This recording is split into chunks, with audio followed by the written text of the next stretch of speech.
بسم اللہ الرحمن الرحیم۔ السلام علیکم۔ خاموشی بھی ایک عبادت ہے۔ ہر راز کو زبان دینا ضروری نہیں، کیونکہ جس حقیقت سے لوگ بے خبر ہوں اسے وہ نقصان بھی نہیں پہنچا سکتے۔ غلط کو غلط کہو گے تو تعلقات بھی ختم ہوں گے اور رابطے بھی، کیونکہ ہر شخص اپنی غلطی کا سامنا نہیں کر سکتا۔ دار چینی PCOS کے لیے بہت مفید ہے۔ ایک چھوٹا ٹکڑا دار چینی 1 کپ پانی میں 5 منٹ ابال لیں۔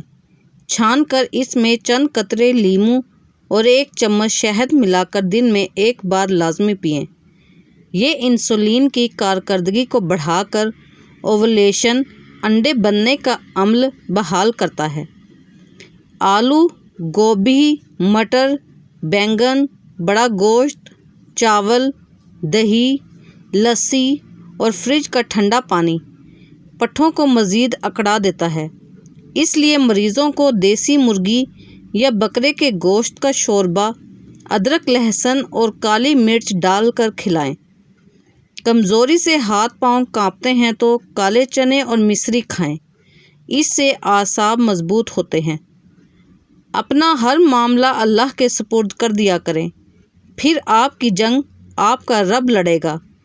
چالیں چلنے والوں کی چالیں بھی وہی ناکام بنائے گا، تکلیف دینے والوں کی اذیت بھی وہی ختم کرے گا۔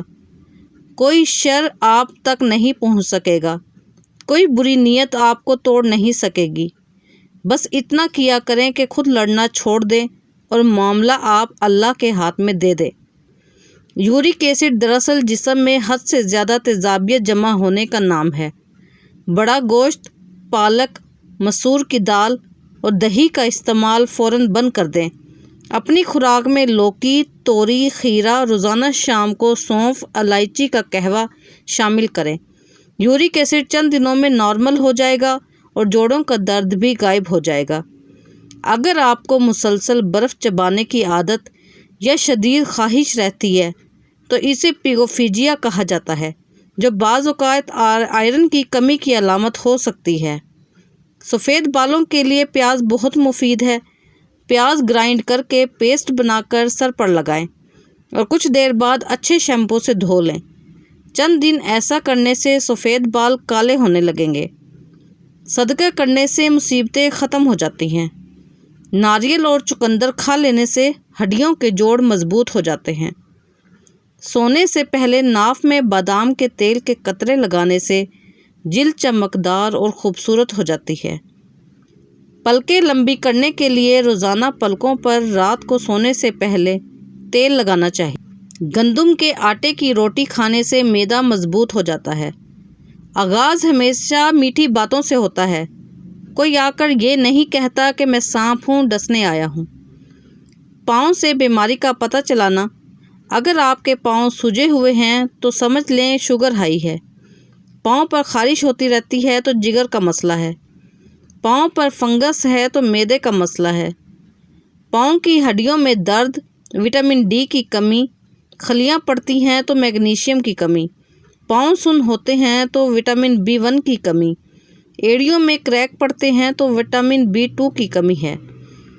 آنکھوں پر مسکارا اور نکلی پلکوں کے استعمال سے آنکھوں میں مختلف قسم کے انفیکشن ہونے کا خطرہ ہوتا ہے۔ ہونٹوں پر زیادہ لپسٹک استعمال کرنے سے ہونٹوں کا قدرتی رنگ کالا پڑ جاتا ہے۔ گھر میں آئے مہمان کو سب سے پہلے کھجور کھلانے سے رزق میں اضافہ ہوتا ہے۔ جب تمہارے رب کو تمہیں کوئی چیز دینی ہوتی ہے تو وہ اس کی چاہت تمہارے دل میں ڈالتا ہے، پھر یہ تم پر ہوتا ہے کہ تم اس کی کوشش کرو اور اپنے رب پر بھروسہ کرو۔ اس چیز کو پا لو یا پھر لوگوں سے امید لگاؤ۔ ہاتھ پر ہاتھ رکھ کر بیٹھ جاؤ اور اس چیز کو اپنے ہاتھوں سے جاتا دیکھو۔ دن میں 3 سے 4 بار 1 قطرہ دیسی گھی زبان کے کٹ پر لگائیں۔ یہ جلن کو فوراً ٹھنڈا کرتا ہے اور زخم بھرتا ہے۔ فریج کے برف جیسے پانی سے گردوں کی نالیاں سکڑتی ہیں۔ صرف مٹی کے گھڑے جتنا ٹھنڈا پانی پئیں۔ تھائرائیڈ کے مریض احتیاط کریں۔ بند گوبھی، پھول گوبھی، شلجم اور سویا بین تھائرائیڈ کے غدود کو مزید سست کرتے ہیں۔ انہیں کچا یا زیادہ مقدار میں استعمال نہ کریں۔